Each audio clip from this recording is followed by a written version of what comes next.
okay. I said, Yeah. I understand why you did it. I said, but let's just don't let it happen again. And so he went on. But that was on a Friday. Okay. On Monday morning, because they knew that first class where I had homeroom, I would be there by 7, you know. And Tommy came into my class and he said, Miss Ward, you're not going to have any more trouble with John. I said, what do you mean, Tommy? He said, never mind, but you will not have any trouble with Okay. him again. And then when that class was toward the afternoon, John came in.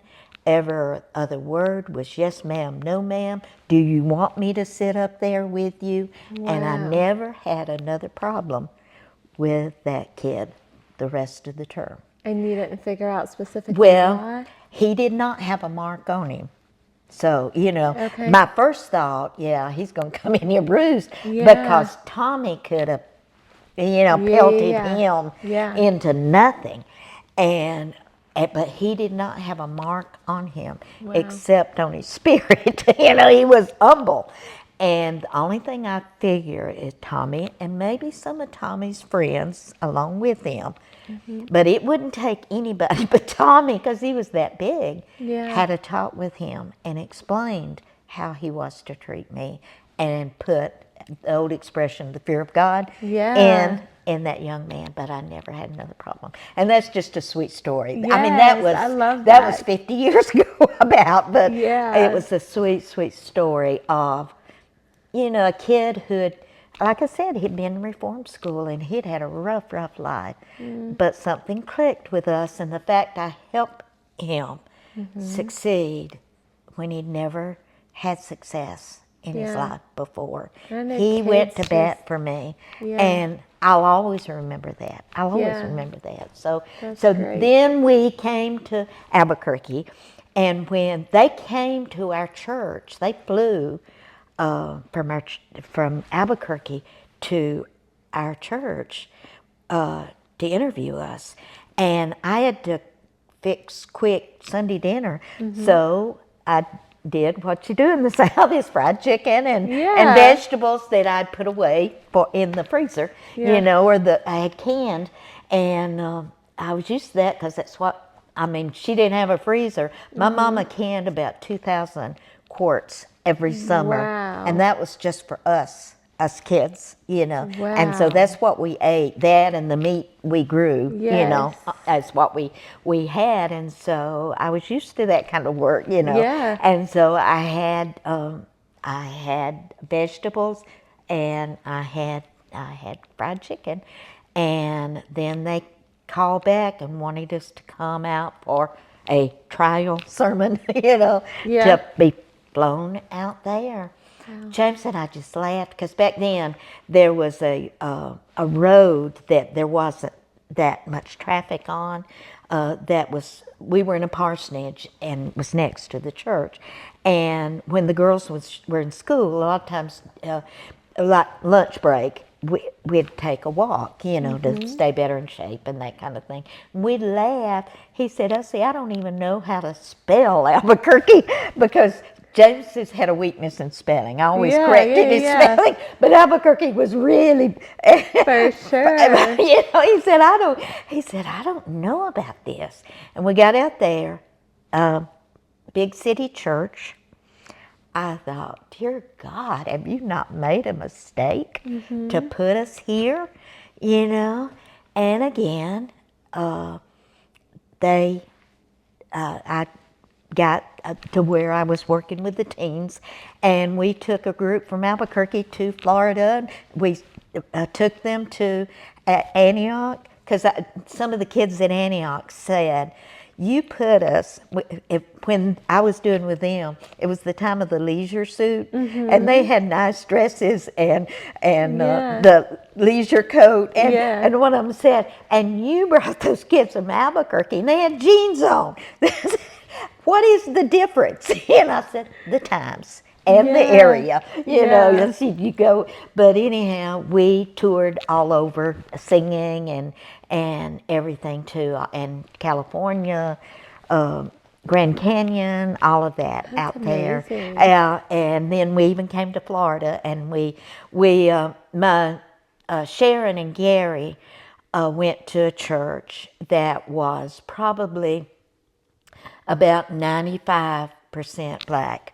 And so we went to their church, Yeah. and which was interesting for our kids to see Yeah, that's great. the higher worship, I guess, Yeah. because it was such warm, good worship. It was Yeah. a black church, and they had a white minister Okay. because it developed when it was a totally white church in Atlanta. And then when all the civil rights stuff started, they decided to minister to their area. Yeah, for And so sure. it gradually then became that, but they kept Charles Pate because he loved everything and everybody, and he loved Jesus. Yeah. He was given, and I ain't even thought of this in years, getting this out of me. Yeah. He was given the Martin Luther King Award Wow. for how he reached out to the black community. That's He's awesome. an amazing man. But I Sharon love and that. Gary went to that church, and Sharon worked with the teenagers. She kind of fell in Yeah. my there, and they loved her, and they still love her. I mean, she gets phone calls from them, and they're Yeah. grown, with families of their own. But anyhow, we went everywhere, and all of that, and enjoyed that time. I there, well, I did at Antioch too. I taught the high school group, and at one time I had middles through high school in Sunday school. And I said, guys, this has got to change. And then it ended up, for 1 year, I only had high school seniors. And that was really good Yeah. because you could pour a lot more Yes. into them, you Yeah. know. And I remember one lesson I taught them. If I knew this was my last day to live, how would I live it? And that was one I taught every year as they came up. So it ended up, I had wanted to I did get my certification there, and was looking for a job to teach, and they asked me to be the minister of Christian ed at the church, which included babies through grandpas. Wow. So I was over all the Sunday school plus individual things, but my love still was teens. Yeah. I'd never I love working with worked teens that too. much with younger than teens. And then, and so did all that. And again, I have contacts on Facebook, and I hear about their babies and all, and it's just really That's neat. so exciting to I'm think just about. Yeah. very connected Yeah. with both groups through Facebook and phone calls and that kind of stuff. And then 23 years ago, we came to West Virginia, and again, just like we'd never been to Albuquerque, we'd never been to West Virginia. I Okay. had an uncle that lived in West Virginia, and I'd only seen him a couple of times when I was really, really young, because he was a lot older than my mother. Yeah. And so, she was one of 14. She was from North Carolina, and she Wow. was one of 14. I'm about to have But 3, and I'm like, this feels like a lot. I know. Well, two felt like a lot to me, so I Yeah. do I do understand. But then when we came here, and again, just before we came here, we got an offer from a church that was in a metropolitan area, because we finally learned how to minister in that area, Yeah. because people are people, Right. whether they're in Atlanta or the hills of West Yeah. The Virginia or North gospel's Georgia needed hills. everywhere. People are people, Yeah. and they have the same needs for God in their life. So, but so we were about to take it, and then this came from West Virginia. And James said, because he just like my daddy, James was a man of his word. He said, we had told them that we would come and see. And that's biblical. It says as like your yeses be yes yes, and your and your no's no's be no. And Yeah. James is very strong about that. And I am too. Yes, Because absolutely. my daddy said, you've got one good name, and you mess that up, people won't trust you. And that's the way I feel It's a about good my word of word. advice. And I saw my daddy and James go to great lengths to live behind that. If they told somebody they were going to do Yeah. something, they did it. Yeah. It sometimes at great sacrifice to Yeah. themselves, but they did it. I feel the same. But anyhow, he said, Elsie, we've got to go there. And then they even doubled the salary. We'd never made money like Wow. that in our lives, That's at amazing. all. And James said, no, we need to go and see. And so we came, and James had his sermon again. And again, when we moved here, and again, we felt like this is where God wanted us. Didn't understand all why, Yeah. but felt like this is where God wanted us. And so we came. And by that time, Sharon was in Atlanta. She had, after high school, had gone back to Atlanta, gone to school for a while, and then she stopped college and got a job, and that's where she met Gary at Okay. the job that she got. And Dawn was she was in college and had just gotten married, which the marriage didn't work out. So then she was in Albuquerque by herself, but she had a great constitution. And so from there we came here in 2002, and at fair time. Yes, we And love our then county and fair. back then they started the fair with a Christian service. So we Yeah. went. That was our Oh, I first. love that. We should get Yeah, back to yeah. doing That that. it needs. I don't know why it was stopped, but Okay. that was Because you originally you set up on a Sunday is when you bring your animals and everything. So normally people naturally have to miss church that Sunday. So that would be so sweet. Yeah. That'd be But cool to bring back. James, back then, Sunday night church was big. Mm-hmm. He had Sunday night church, and then we went there. Okay. You know, Yeah. you just didn't stop it because they had service at the Yes. fair. We went. We had church first, and then went there, and again I got certified, and was ready to seek a job here, and I wanted high school. Till this day, I can walk on like a high school campus and some juices flow. It just, because there's just something. Yeah. There's just something about it. Even though I wasn't able to teach that long, my work with teens since I was 17, really.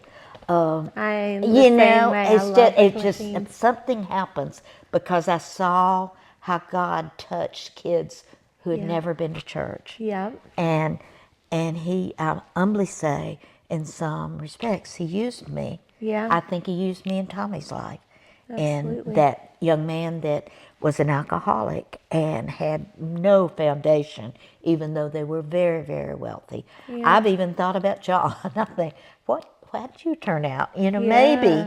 Maybe you had a little more discipline after that. I don't know. Yeah. But anyhow, so that, and I even looked into teaching in college because I had my master's. Yeah.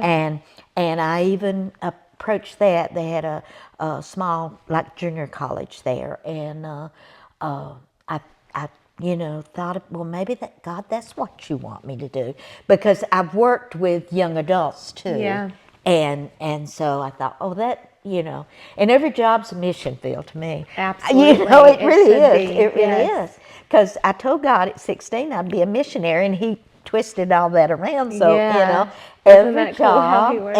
every opportunity is a mission field. Yeah. So anyhow, he none of that ever worked out, and then the elders came to me and asked me to do to be the children's minister. They had never had one, and so I thought, I've developed programs Yeah.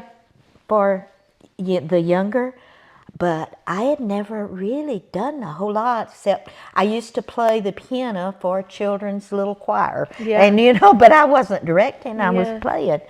And so I thought, God, what are you doing here? And so I said, let me pray about it.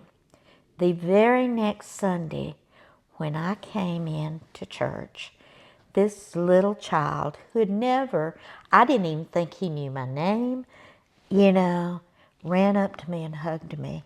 And I said, okay, God. Isn't that interesting how God does that? Yeah. I know. And that again was wonderful. From that, of being with those kids, I have some amazing stories of times with them. And again, in the 5th grade, we called it God's Faithful Beacons, and I had separate discipleship with them. And we took a trip to a home and took up money and everything to buy Christmas presents for 4 of the kids there. But they went with me to see, That's cool. do all of that. And then we had a fun trip the first of the summer, and we usually went to Sight and Sound plus the amusement park. We did both. And always had a ceremony where I looked up what their name meant and got a sort of a scriptural Yeah. lesson from that, That's cool. of who God meant them to be. Because Yeah. I taught them that names in the scriptures meant something. Yeah, it They does. were speaking a destiny, a will over their children by Yeah. naming them a certain That's name. why we're trying to figure out the name, which we're not going to find out what we're having. Uh-huh. And I've got like a girl name picked out. That was really clear. But for A boy. like everybody thinks that it's going to be a boy. And I have no idea. And I was like, that's what I've looked up is like different names that Yeah. have Yeah. like different meanings behind Yeah. them, what they are. So, I had one of the closing years of my ministry to the children. I had a young man in the 5th grade whose name was Damien, okay. and he knew that meant devil. And he came from a rough home, Yeah. split home. And he said, Miss Elsie, I bet you can't find a godly meaning out of my name. Okay. So I looked, and it does mean devil, but it also it has the connotation of powerful, and it has Yeah. more than Yes. that. So on his certificate, I took that's what I took, and I said, see, you're going to be powerful with God. Yeah. Because I always taught teenagers, and I ended up having to teach 5th grade because that's how culture and, bad decisions have come down to affect our children. I said, you might have the parents you have who have nothing in their life about God, but it only takes one generation to change that mindset. Yep. And you can be that generation. You can make wise choices. You can give your heart and your life to God. And you can make a difference in this world and Yeah. change what was handed to you. Because I'd seen that in my daddy's life. Yeah. Yeah. Because he wasn't handed. I mean, his mother was godly, but still, all the experiences. I mean, he used to run moonshine in Georgia. Yeah. I mean, he had had a rough